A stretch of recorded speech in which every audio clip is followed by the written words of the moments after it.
Noong Hunyo taong 2023, isang ama sa Florida ang dumulog sa kapulisan para i-report ang kanyang minor de edad na anak na nawawala. Ayon sa kanya, malakas ang kanyang hinala na ang kanyang 12 anyos na anak na babae ay naglayas ng nakaraang gabi. Sa loob ng ilang buwan, sinikap ng mga alagad ng batas, pati na rin ng komunidad na mahanap ang bata, ngunit nabigo sila. Makalipas ang 2 taon, isang sunog ang maglalantad ng tunay na nangyari sa bata at magpapatotoo sa matagal ng hinala ng mga investigador. Ito ay hindi isang kaso ng paglalayas. Ito ay isang malagim na krimen na nag-ugat sa nakaririmarim na motibo.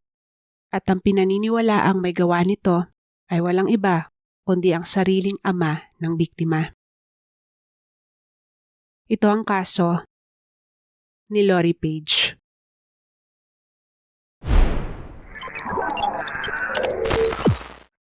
Noong June 3, 2023, sa kalagitnaan ng summer sa Tallahassee, Florida sa Amerika, inireport ng 34-year-old na si Andrew Wiley na nawawala ang kanyang 12 taong gulang na anak na si Lori Page.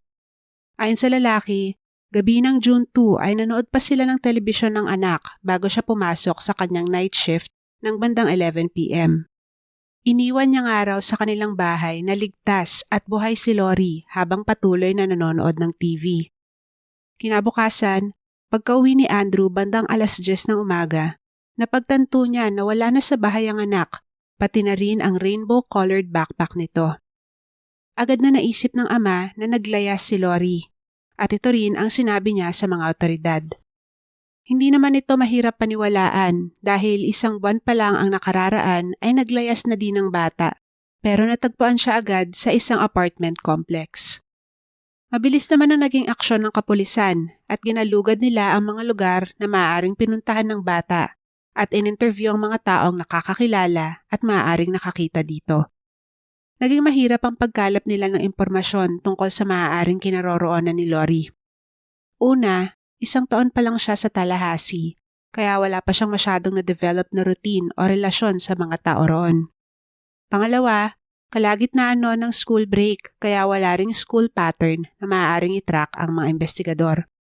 Pero marahil ang pinaka-challenging ay ang kawalan ni Lori ng cellphone dahil ibig sabihin ay wala siyang digital footprints, walang masusundang lokasyon at wala ring masisiyasat na social media.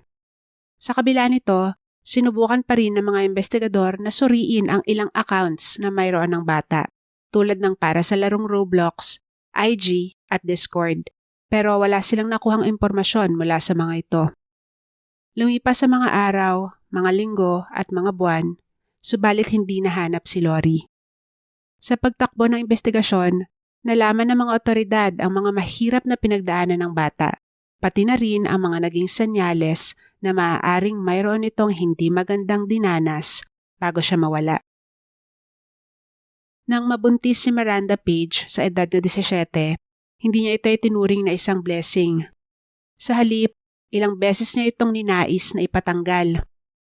Nang isilang niya si Lori noong April 14, 2011, inakala ng lahat na magbabago ang pagtingin niya sa anak, pero nagkamali sila.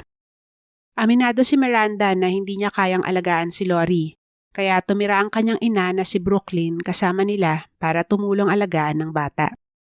Subalit di nagtagal, hindi na rin kinaya ng lola ang sitwasyon dahil wala daw talagang pakialam si Miranda sa bata at nagbubuhay dalaga ito. Umalis si Brooklyn sa bahay ng mag-ina at ayon sa mga reports, simula daw noon ay halos lagi nang naiiwang mag-isa ang paslit na si Lori sa bahay. Sa edad na 4, iniiwanan lang daw ng pagkain ni Miranda ang anak at nilalagay yon sa lugar kung saan maaabot ito ng bata.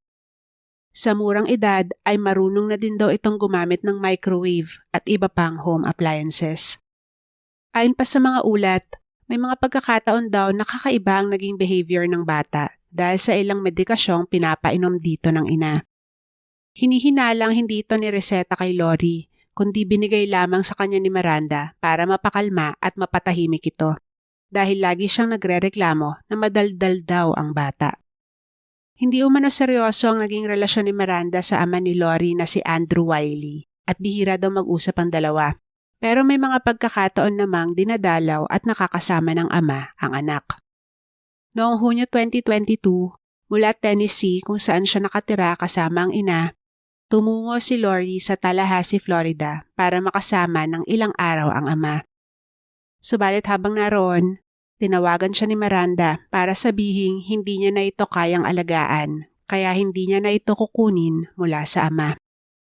Tuluyan na ngang isinuko ng babae ang kustodiya ng bata sa ama nitong si Andrew. Gaya ng inaasahan, hindi naging madali ang pagbabagong ito kay Lori, lalo na dahil pakiramdam niya ay inabandona siya ng kanyang ina. Sa kabila nito, nagpakita ng maganda sa paaralan ng bata. Matalino at attentive umano ito sa klase, at kahit tahimik ay nagkaroon din ng ilang bagong kaibigan. Subalit may mga pagkakataon umanong nagpakita ng nakakabahalang kilos si Lori. May isang beses na pumasok ito sa eskwelahan ng nakapaalang. Tila kakaiba rin ang pakikitungo nito sa kanyang mga lalaking guro. May pagkakataong pasikreto niyang binigyan ang isa niyang teacher ng isang papel na may nakasulat na, "Do you like me? Yes or no?" Agad naman itong inireport sa school counselor pero hindi malinaw kung ano ang naging resulta nito. Ilang kaeskwela rin ni Lori ang nagsabing nabanggit daw nito sa kanila na sinasaktan at inaabuso siya ng ama.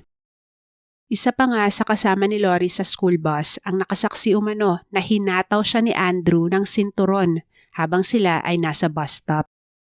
Kapansin-pansin din daw ang extreme mood swings ng bata at ayon sa kanyang mga guro, minsan ay sobrang depressed ito at minsan naman ay magagalit na lang ng walang dahilan. Kabaliktaran naman ng mga impormasyong ito ang naging salaysay ni Andrew. Ayon sa kanya, maayos daw ang relasyon nila ng anak at walang kahit anong pagmamaltrato ang naganap. Sa ina daw na si Miranda may galit si Lori at sa katunayan, ito daw ang rason kung bakit naglayas ang bata isang buwan bago siya nawala. May pagdududa naman sa kwentong ito ang mga investigador dahil napansin nila na sa paglipas ng panahon ay nag-iiba-iba ang bersyon ng istorya ni Andrew. Kapuna-puna rin ang kawalan nito ng emosyon at pagpapakita ng pag-aalala tuwing pinag-uusapan ang anak. Bukod dyan, bago matapos ang 2023 ay lumipat na si Andrew sa Georgia at nagpalit pa ng mobile number. Kaduda-duda ito dahil tila nilalayo niya ang sarili sa investigasyon tungkol sa pagkawala ng kanyang kaisa-isang anak. Lahat ng teorya tungkol sa pagkawala ni Lori ay inimbestigahan ng kapulisan. Ang mga reports na may nakakita umano sa kanyang buhay sa iba't ibang lugar, ang posibilidad na siya ay nasa poder ng iba niyang kaanak, at ang hinalang na groom siya ng isang online predator. Nang puro dead end ang resulta ng mga investigasyong ito, bumalik ang focus ng mga otoridad kay Andrew Wiley. Sa paglipas ng mga buwan ay nagpatuloy ang paghahanap kay Lori. Naglagay ng mga billboards tungkol sa kanyang pagkawala at nag-alok din ang FBI ng reward money. Nagtulungan ang mga pulis at volunteers sa pagsagawa ng grid searches sa mga lugar kung saan posibleng nagpunta o matatagpuan si Lori, pero negatibo ang naging resulta. Nasuri na rin ang bahay ni Andrew, ngunit walang ebidensyang nakita roon. Pebrero 2024 nang makakuha ang mga otoridad ng search warrant para sa sasakyan, mga telepono at credit card transactions ni Andrew. Sa kanyang sasakyan, nakita ang isang baril, mga pamalit sa upholstery ng upuan, mga ginupit na piraso ng carpet, at maraming kagamitan na panlinis. Ang isang kemikal na panlinis nga ay partikular na nagsasabing nakakatanggal ito ng mancha ng dugo. Mukhang false advertisement naman yan o baka hindi lang magaling maglinis si Andrew dahil nakakita pa rin ng mga bakas ng dugo sa loob ng sasakyan at nakumpirma nga ng DNA testing na iyon ay dugo ni Lori. Base naman sa credit card transactions ni Andrew, isang araw bago niya i-report na missing si Lori ay bumili siya ng one-way ticket patungong Puerto Rico. Hindi masabi ng mga investigador kung bakit hindi siya tumuloy pero pinaniniwalaan na binalak nitong tumakas at magtago roon. Umaapaw na digital evidence naman ang nakuha mula sa lumang cellphone ni Andrew na tinangka niya pang sirain at itago mula sa mga pulis. Mula roon, nabuo ng mga investigador ang isang timeline. Tanghali ng June 1, 2023, nag-Google si Andrew ng mga bodies of water at masusukal na lugar sa mga kalapit na states na Georgia at Alabama. Sinearch din niya ang direksyon patungo sa mga lugar na ito mula sa kanyang lokasyon sa Tallahassee. Matapos nun, sinearch din ng lalaki ang mga sumusunod. Bad Neighborhood, Tallahassee, Florida. Apalachicola National Forest, dead body. Where do police look to find missing kids? Why would police stop looking for a missing child? 4:34 ng umaga ng June 2, umalis si Andrew mula sa kanyang bahay at sinimula ng biyahe papunta sa Georgia. Mula pasado alas 6 hanggang pasado alas 7 ng umaga, siya ay nasa isang malawak na liblib at masukal na lugar malapit sa isang plantasyon sa Thomas County, Georgia. Sa loob ng isang oras na ito, pinaniniwalaang tinapon niyang katawan o mga piraso ng katawan ng anak na si Lori. Matapos nun ay natrack ang kanyang lokasyon na pabalik sa Florida at nakauwi siya sa kanyang bahay 8:44 ng umaga.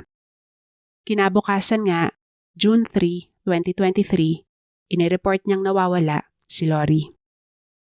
Base sa impormasyong ito, agad na nagsagawa ang mga otoridad ng search sa lugar kung saan nagtungo si Andrew noong June 2, 2023. Sa kasamaang palad, dahil na rin sa sukal ng lugar ay bigo silang makahanap ng kahit anong bagay na konektado kay Lori. Kahit may mga ebidensya na silang nakalap, noong panahong yon ay hindi pa nila maaresto at makasuhan si Andrew dahil natatakot sila na baka hindi maging malakas ang kaso laban dito dahil nga hindi pa nakikita ang katawan ng biktima. Noong Abril 2025, isang prescribed burning o planado at kontroladong pagsunog ang ginawa sa masukal na lugar kung saan hinihinalang itinapon ni Andrew ang katawan ni Lori.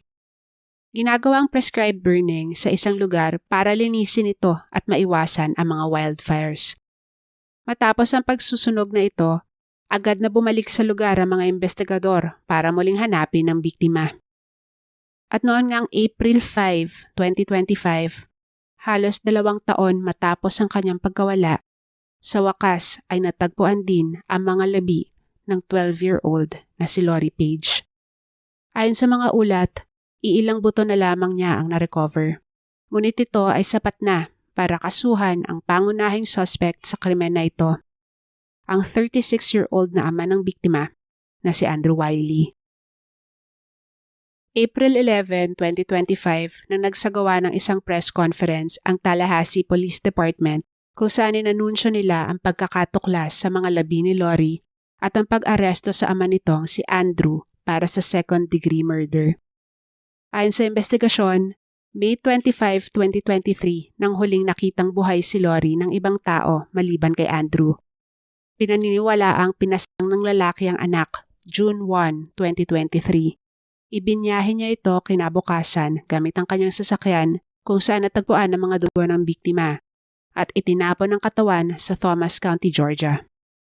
Dahil sa lagay ng mga labi ng ito'y matagpuan, imposible nang matukoy ang ikinamatay ng bata. Nang mapunta na sa motibo, isang bomba ang pinasabog ng kapulisan. Malakas ang kanilang hinala, base na rin sa impormasyong kanilang nakalap na pinatay ni Andrew ang anak para pagtakpan ang kanyang sexual na pang-aabuso dito. Napag-alaman na ilang araw lang bago ang pagkawala ni Lori, bumili si Andrew ng gamot na kilala sa pangalang Plan B. Ito ay isang uri ng contraceptive pero iniinom ito sa loob ng 3 araw matapos makipagtalik ng walang proteksyon. Siguradong hindi ito para sa nobya noon ni Andrew dahil noong mga panahong yon ay nasa training camp ito para maging isang National Guard. Wala ring ibang babaeng kinatagpo noon ng akusado, kaya malaki ang posibilidad na binili niya yon para kay Lori. Ayon pa sa mga investigador, may patunay din na posibleng nabigyan ng STD ni Andrew ang anak. Ang lahat ng detalye ang kanilang nakalap ay naglantad sa pang-aakusong sinapit ni Lori sa kamay ng ama na nauwi nga sa brutal na pagpatay dito. Iginiit naman ni Andrew Wiley na hindi siya ang pumaslang sa anak na si Lori at dinenay rin ang mga paratang na inabuso niya ito. Sa kabila ng kanyang denial, umasang marami na sa pagpapatuloy ng investigasyon at sa papalapit na trial, may mga katotohanan pang masisiwalat. Sa kasamang palad, mukhang maraming tanong tungkol sa kasong ito ang hindi na masasagot. Dahil noong June 19, 2025, habang nakakulong sa Leon County Jail ay binawian ng buhay si Andrew Wiley.